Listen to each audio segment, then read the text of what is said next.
अस्सलाम वालेकुम। अगर आप भी एडसेंस का डैशबोर्ड एक्टिव करने की मुसलसल मेहनत कर रहे हैं और अभी तक आपको कोई ऐसा तरीका नहीं मिला जिससे आप एडसेंस का डैशबोर्ड एक्टिव कर सकें, तो ये वीडियो आपके लिए, क्योंकि आज की इस वीडियो में आपको कंप्लीट गाइड करूंगा कि आप एडसेंस का डैशबोर्ड एक्टिव कैसे करेंगे। डैशबोर्ड एक्टिव करने के बाद आप इससे अर्निंग कैसे करेंगे, यानी कि अर्निंग करने के आपको 3 से 4 ऑर्गेनिकली मेथड बताऊंगा जो कि लॉन्ग टर्म चलने वाले होंगे। तो फर्स्ट ऑफ ऑल मैंने क्या किया कि यहाँ पे क्रोम के अंदर मैंने एक मेल को ओपन किया है और ओपन करने के बाद मैंने सर्च बार में गूगल एडसेंस टाइप किया है। तो जैसे मैंने गूगल एडसेंस टाइप किया तो नीचे सर्च में वेबसाइट आ गई है गूगल एडसेंस। जैसे ही मैंने उसके ऊपर क्लिक किया तो अभी हमारे सामने जो है गूगल एडसेंस का साइन इन फॉर्म आएगा। तो जैसे ही ये साइन इन पर मैंने क्लिक किया तो यहाँ पर देखिए मेल आ गई है, इसके ऊपर मैं क्लिक कर देता हूँ। जैसे ही मैंने मेल को क्लिक किया तो यहाँ पर आप देख सकते हैं कि हमारा गूगल एडसेंस अकाउंट लॉगिन हो चुका है। तो याद रहे आपने स्टेप बाय स्टेप इसी तरह से अपने गूगल एडसेंस अकाउंट को साइन अप या साइन इन विद मेल कर लेना है और इस तरह से आपने ओपन कर लेना है। यहाँ पर हमारे सामने जो एडसेंस ओपन है इसकी जो पेमेंट प्रोफाइल है ये ग्रीन टिक है। और अब मैं आपको इस अगला स्टेप समझाता हूँ कि आपने डैशबोर्ड एक्टिव करने के लिए किस तरह से जो है ना स्टेप्स को फॉलो करना है और डैशबोर्ड एक्टिव करना है। तो इसके लिए जी नए टैब में जाना है और यहाँ पर आपने एक ब्लॉग सर्च करना है सीसा टैब। अब सीसा टैब के यहाँ पर स्पेलिंग देख लें SEESAA, ठीक है। आगे अपने ब्लॉग लिखना है और यहाँ पर GLOG लिखा गया, मैं यहाँ पर B लिख देता हूँ। तो आपने इस तरह से सीसा ब्लॉग लिख लेना है। सीसा ब्लॉग लिखने के बाद आपने यहाँ पर सर्च कर देना है और पहले नंबर पे ही वेबसाइट आएगी, आपने इसके ऊपर क्लिक कर देना है। जैसे ही आप क्लिक करेंगे तो आपके सामने कुछ इस तरह से वेबसाइट ओपन हो जाएगी और यहाँ से आपने इंग्लिश में ट्रांसलेट कर लेना है, क्योंकि ये सारी की सारी जापानी लैंग्वेज के अंदर है तो आपको समझ नहीं आएगी। तो आपने क्या करना है, इसका जो है इंग्लिश में ट्रांसलेट करना है ताकि आपको कंप्लीट समझ आ जाए। तो ट्रांसलेट कैसे करना है, ये ऊपर जो है ना ऑटोमेटिक आ जाता है गूगल का, तो आपने वहाँ से ट्रांसलेट कर लेना है और ये एक येलो कलर का बटन है, आपने इसके ऊपर क्लिक कर देना है। जैसे ही आप इसके ऊपर क्लिक करेंगे तो आपके सामने इस तरह का एक फॉर्म आ जाएगा।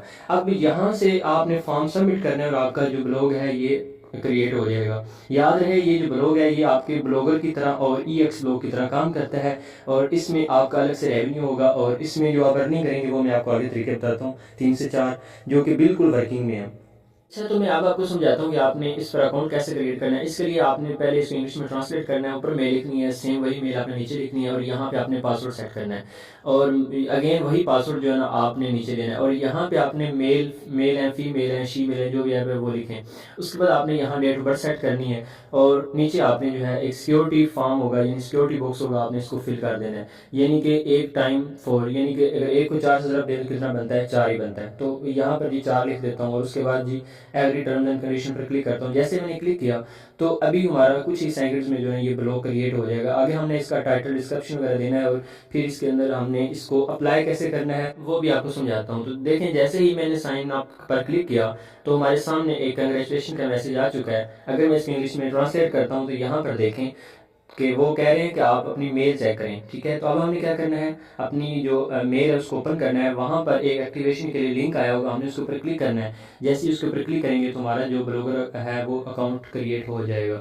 जब ब्लॉगर अकाउंट क्रिएट होगा फिर हमने उसको डिज़ाइन कैसे करना है, उसके ऊपर आर्टिकल्स वगैरह कैसे लिखने हैं, स्टेप बाय स्टेप आपको गाइड करता हूँ। तो यहाँ जी मैंने मेल को ओपन किया है। यहाँ पर आप देखें कि हमें सीसा ब्लॉग की तरफ से एक मेल आ चुकी है। अब हम इसको ओपन करते हैं और यहाँ पर देखें अगर आप इसको ट्रांसलेट कर सकते हैं तो ट्रांसलेट करके पढ़ लें, वरना आप ये लिंक के ऊपर क्लिक करें। जैसे ही आप इस लिंक के ऊपर क्लिक करेंगे तो हमारा जो सीसा ब्लॉग का अकाउंट है ये क्रिएट हो जाएगा। तो यहाँ पर देखिए जो हमारा अकाउंट क्रिएट हो गया है। अभी हमने क्या करना है, अभी हमने इसको लॉगिन करना है। लॉगिन करने के लिए आपने क्या करना है, यहाँ से इंग्लिश में ट्रांसलेट करना है और माई ब्लॉग के ऊपर क्लिक कर देना है। जैसे ही देखिए मैंने माई ब्लॉग के ऊपर क्लिक किया तो हमारे सामने कुछ इस तरह स्क्रीन आ गई है। तो सबसे पहले जी क्या करना है, इसको आपने ट्रांसलेट करना है। ट्रांसलेट करने के बाद आपने ऊपर टाइटल देना है अपने ब्लॉग का। तो मैं यहाँ पे गाइड मी उर्दू के नाम से ही इसका टाइटल दे देता हूँ ताकि आपको कंप्लीट समझ आ जाए। नीचे मैं इसका जो है ना डिस्क्रिप्शन लिख देता हूँ। मैं फिल वक्त हैज़ा फॉर्मेलिटी के लिए लिख रहा हूँ तो यहाँ पे मैं लिख देता हूँ welcome to guide me Urdu YouTube channel. तो आप अपने ब्लॉग के रिलेटिव कोई भी हो वो आप अपना डिस्क्रिप्शन यहाँ पे लिख सकते हैं। आप ऑनलाइन टूल से भी जनरेट करके तो यहाँ पे डिस्क्रिप्शन वगैरह अपना लिख सकते हैं। और फिर आपने आर्टिकल जो लगाने हैं वो आपने चैट जीपीटी से लगाने हैं, वो कैसे लगाने हैं वो भी आपको तरीका समझाता हूँ। 10 आपने आर्टिकल लगाने हैं और उसके बाद आपने अप्रूवल के लिए अप्लाई करना है। 2 से 3 डेज के अंदर जो है ना वो आपका एडसेंस का डैशबोर्ड एक्टिव हो जाएगा।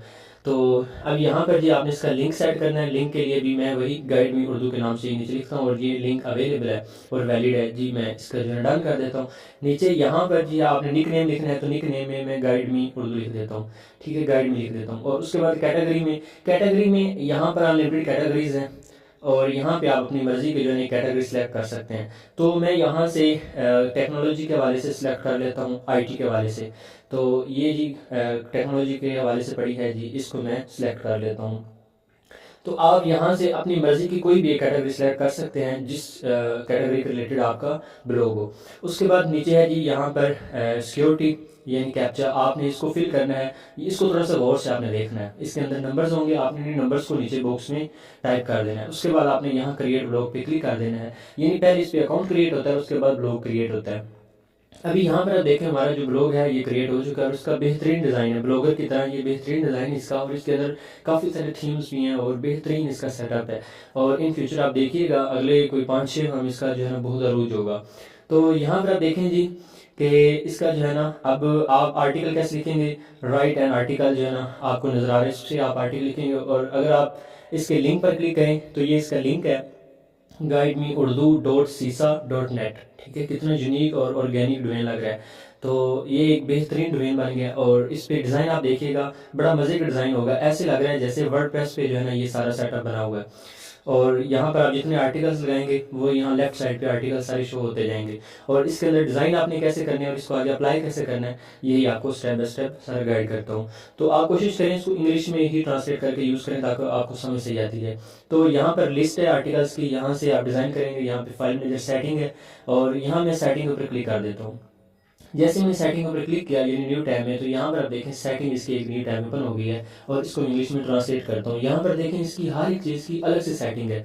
अगर आप इसको एक को देखेंगे तो आप इसको बड़ा बेहतरीन डिज़ाइन कर सकते हैं। पोस्ट को अलग से कर सकते हैं, आर्टिकल की कैटेगरी को अलग से कर सकते हैं, लिस्ट को अलग से कर सकते हैं, कमेंट्स को अलग से कर सकते हैं और परमा लिंक्स को, लेबल्स को, हर एक चीज़ को आप अलग से इसमें डिज़ाइन कर सकते हैं। ठीक है, ये इसमें हर एक चीज़ का आइकन बना हुआ और उसके सामने लिखा हुआ है।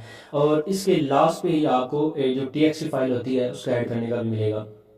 तो आप अब मैं आपको बताता हूँ कि आपने इसके अंदर TXT फाइल जो ऐड करनी है वो कहाँ से करनी है, यहाँ से जी ऐड TXT फाइल आपने यहाँ से करनी है। और अब आपने जिस तरह हम ब्लॉगर के अंदर हेडर के नीचे इसका जो मतलब एडसेंस कोड होता है वो पेस्ट करते थे, वो कैसे करेंगे इसके अंदर वो मैं आपको समझाता हूँ। इससे पहले मैं आपको समझाता हूँ कि आपने सीसा ब्लॉग पे आर्टिकल कैसे लगाने हैं, क्योंकि अप्लाई करने से पहले 10 से 12 आर्टिकल आपने लाजमी से लगाने हैं। तो अब ये कैसे लगाने, इसके लिए आपने यहाँ राइट ब्लॉग के ऊपर आपने क्लिक कर देना है। जैसे ही आप राइट ब्लॉग के ऊपर क्लिक करेंगे तो आपके सामने जो है वो एक विंडो आएगी, ये एक नई विंडो आएगी। तो यहाँ पर आप देखें, यहाँ पे ऊपर आप इसको ट्रांसलेट कर लें इंग्लिश में और आपको समझ आ जाएगी। तो आपने सबसे ऊपर टाइटल देना है। टाइटल देने के बाद जो है ना यहाँ पर देखें आर्टिकल सबमिशन, तो यहाँ पर आपने टाइटल देना है, नीचे आपने सारा आर्टिकल लिखना है। आर्टिकल कैसे लिखना है इसके लिए आप ChatGPT का जो है ना हेल्प ले सकते हैं। वहाँ से आप सारा आर्टिकल यानी वहाँ पे एक प्रोम्प्ट दें और आर्टिकल लिख लें और आर्टिकल जो ना आप वहाँ यहाँ पर पेस्ट करें। और नीचे यहाँ पे जी इसका एक कह रहे हैं जिस तरह लेबल होता है ब्लॉगर में उस तरह से एक लेबल आपने ऐड करना है। इसके सामने कैटेगरी आप न्यू कैटेगरी में ऐड कर सकते हैं। यहाँ से आप इसका परमानेंट सेट करेंगे और यहाँ से जो आपके लिंक इंडेक्स होंगे वो देख सकते हैं। और यहाँ से आप साथ साथ आप रिव्यू भी देख सकते हैं कि मोबाइल के अंदर किस तरह से हमारा आर्टिकल शो होगा और PC के अंदर किस तरह से शो होगा। तो यहाँ पे नीचे आप देखें डिज़ाइन के ऊपर आप क्लिक करते हैं तो इसमें अनलिमिटेड डिज़ाइन है जिसको थीम्स भी कहते हैं। तो इसमें काफ़ी सारे आपको डिज़ाइन मिलेंगे, आप किसी भी डिज़ाइन में अपनी जो है वेबसाइट अपना सीसा ब्लॉग बना सकते हैं। तो इसमें पहले जो 2-3 हैं वो ज़्यादा अट्रैक्टिव हैं, आप कोशिश करें उनका यूज़ करें। अब इसके अंदर जो हेडर के अंदर फाइल कैसे अपलोड करें वो समझाता हूँ। इसके लिए जो भी आपका टेम्पलेट लगा हुआ होगा उसके नीचे आपको एक HTML का भी डिज़ाइन मिलेगा। तो यहाँ से मैं वेबसाइट को ओपन कर लेता हूँ और इसके लिंक को कॉपी कर लेता हूँ। लिंक को कॉपी करने के बाद मैं वापस एडसेंस में आता हूँ और यहाँ से अप्लाई करता हूँ यानी साइट। आपने 10-12 आर्टिकल लगाने के बाद ये अप्लाई करने हैं, जस्ट मैं आपको अप्लाई करने का मेथड समझा रहा हूँ। तो जैसे मैंने वेबसाइट को ऐड किया, यहाँ से जी मैं इसको अब रिव्यू में भेजने के लिए मैंने यहाँ पे क्लिक किया तो अभी हमारे सामने 2-3 तरह के कोड आएंगे जिनकी हमने वेरिफिकेशन करनी है। तो सबसे पहले ये हेडर के अंदर हमने कोड पेस्ट करना है और दूसरी जो TXT फाइल है इसको हमने सेटिंग में जाके TXT फाइल की जगह पेस्ट करना है। तो फिर हम इन दोनों को वेरीफाई करेंगे। तो मैंने इसको कॉपी कर लिया है, अब इसको हम हेडर के नीचे जाके पेस्ट करेंगे। हेडर के नीचे कैसे पेस्ट करेंगे, इसके लिए जी ये थीम्स का पहले से लगा हुआ है और यहाँ नीचे 3 तरह के डिज़ाइन है। तो ये जो पहला डिज़ाइन है HTML CSS वाला, इसके ऊपर मैं क्लिक कर देता हूँ। जैसे ही मैंने इसके ऊपर क्लिक किया तो हमारे सामने जो है ना इसकी जो कोडिंग फाइल्स हैं वो ओपन हो जाएंगी।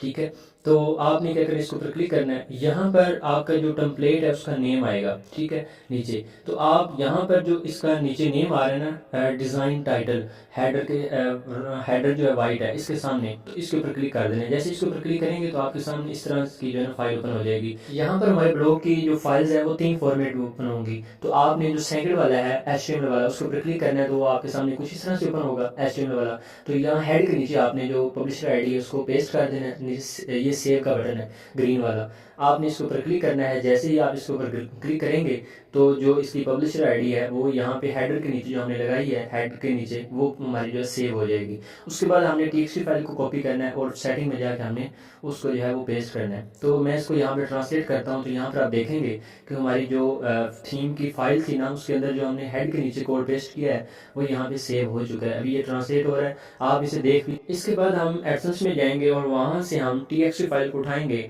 और अपने सीसा ब्लॉग की सेटिंग में जाके TXT फाइल की जगह जो हम पेस्ट करेंगे। तो यहाँ से इसको मैं कॉपी कर लेता हूँ और वापस हम अपने सीसा ब्लॉग में आते हैं और यहाँ सेटिंग के टैब जो है इस पर मैं क्लिक कर देता हूँ। जैसे मैंने इस पर क्लिक किया तो थोड़ा स्क्रॉल डाउन करता हूँ तो यहाँ पे आपको TXT फाइल का टैब मिलेगा। इसके ऊपर मैंने क्लिक किया। यहाँ आप ट्रांसलेट भी कर सकते हैं, लेकिन ट्रांसलेट करने की बजाय थोड़ा स्क्रॉल डाउन करें तो आपको यहाँ पे इसका एक अलग से बॉक्स मिल जाएगा। आप जस्ट बॉक्स में इसको पेस्ट करें। जैसे बॉक्स में आप इसको पेस्ट करेंगे, सेव करेंगे, तो जो TXT फाइल है ये भी सेव हो जाएगी। तो ये बॉक्स है, तो यहाँ पे ये आपने इसको पेस्ट करना है और ये सामने सेव का बटन है, आपने इसके ऊपर क्लिक कर देना है। जैसे क्लिक करेंगे तो ये अब सेव हो चुकी TXT फाइल भी। अब हम इसको वेरीफाई करते हैं। तो सबसे पहले हम TXT फाइल को वेरीफाई करेंगे तो ये यकीनन नहीं होगी क्योंकि ये तकरीबन आधे घंटे के बाद होती है। तो अब हमने क्या करना है, वापस जो पब्लिशर आईडी है जो हमने ये हेडर के नीचे पेस्ट की थी, हम इसको वेरीफाई करते हैं और ये यकीनन वेरीफाइड हो जाएगी। इसलिए होगी क्योंकि ये उसी टाइम बनाने के फ़ौरन बाद अप्लाई करने से भी वेरीफाइड हो जाती है। तो इस तरह से आपने क्या करना है, 10-12 आर्टिकल लगा के तो आपने डिज़ाइन वगैरह चेंज करके अपनी वेबसाइट को एडसेंस के अंदर अप्लाई करना है। अप्लाई करेंगे तो 2 से 3 दिन के अंदर आपका जो डैशबोर्ड है एडसेंस का वो एक्टिव हो जाए। अब हम बढ़ते हैं अपने पहले सवाल की जानिब, जो कि मैंने आपसे कहा था कि डैशबोर्ड एक्टिव करने के बाद इससे अर्निंग के मैं आपको 4 ऑर्गेनिकली मेथड बताऊंगा। तो उनमें से सबसे पहला जो तरीका है वो ये है कि आप इस तरह से डैशबोर्ड एक्टिव करने के बाद अपनी ब्लॉगर या वर्डप्रेस की वेबसाइट को अगर डैशबोर्ड एक्टिव पे अप्लाई करेंगे तो उसमें ज़्यादा चांसेस होते हैं कि आपकी जो वेबसाइट है वो अप्रूव हो जाए। तो आप अप्रूव करवा के खुद भी अर्निंग कर सकते हो, सेल भी कर सकते हैं। दूसरा तरीका ये है कि आप इस तरह के डैशबोर्ड एक्टिव करके मार्केट में सेल कर सकते हैं, ये सिंपल डैशबोर्ड। और तीसरा तरीका ये है कि आप इस तरह से डैशबोर्ड एक्टिव करने के बाद इसी एक्टिव डैशबोर्ड पे ADX की किसी भी कंपनी का अप्रूवल लेके अच्छी अमाउंट में आप सेल कर सकते हैं। फॉर एग्जांपल अभी एक्टिव डैशबोर्ड का रेट 3500 से 4000 PKR में चल रहा है और जो अगर ADX का अप्रूवल साथ हो तो 15,000 से मतलब 20,000 तक सेल हो रहा है। तो इस तरह से आप अर्निंग कर सकते हैं। और जो चौथा मेथड है वो ये है कि इस तरह से आप डैशबोर्ड एक्टिव करने के बाद आप विदाउट एडसेंस अप्रूवल अपनी ब्लॉगर या वर्डप्रेस की वेबसाइट पे ऐड कर सकते हैं स्क्रिप्ट के थ्रू, और आप इससे भी अर्निंग कर सकते हैं और अच्छी खासी अमाउंट बना सकते हैं।